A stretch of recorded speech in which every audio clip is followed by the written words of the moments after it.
quand vous construisez quelque chose, soyez très prudent parce qu'au chantier, par exemple, il y a des planches qui ont des pointes. Et si elles s'envolent, elles peuvent vous percer un œil. Oui, oui, c'est ce qui s'est passé. En fait, j'ai un ami, il m'a raconté qu'il était au chantier. Il y a eu un grand coup de vent. Donc, il y a une planche comme ça qui s'est envolée. La planche avait une pointe. La planche a pris comme ça. Donc, je le vois, il a une blessure ici. C'est là qu'il me raconte que non, c'est une planche qu'il a pris comme ça quand il y a eu un grand coup de vent. Et c'est là qu'il me raconte que heureusement il y avait un collègue à lui qui a ramassé une feuille qu'on appelle Apara Ikorgo. Moi je lui dis quoi? Mais Apara Ikorgo c'est quoi ça?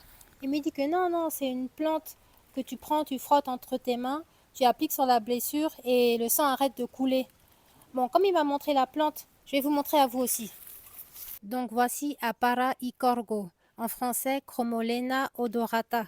Si vous connaissez le nom de cette plante dans d'autres langues africaines, dites-le moi ici en commentaire. Parce que plus on a d'informations sur le nom d'une plante, le plus on a d'informations sur la plante elle-même. Apara Ikorgo, en fait, c'est le nom de la plante en langue étone.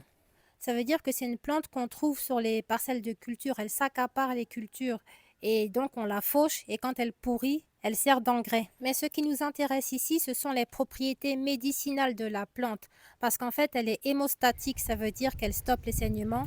Elle est aussi antibactérienne et antiseptique. Elle aide à la cicatrisation. C'est pour ça qu'en cas de blessure, vous pouvez prendre cette feuille, l'écraser entre vos mains et appliquer les feuilles écrasées directement sur la blessure. Ça va à la fois nettoyer la plaie, mais aussi l'aider à cicatriser.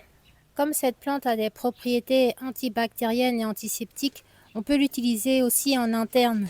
En interne, c'est comment? C'est en tisane, ça veut dire que vous faites bouillir de l'eau, vous versez l'eau bouillante sur la plante, vous laissez infuser minimum 20 minutes.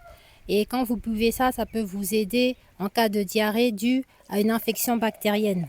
Et aussi, si vous avez un palu, vous pouvez ajouter cette plante dans vos tisanes antipaludéennes parce qu'elle a aussi une activité antivirale.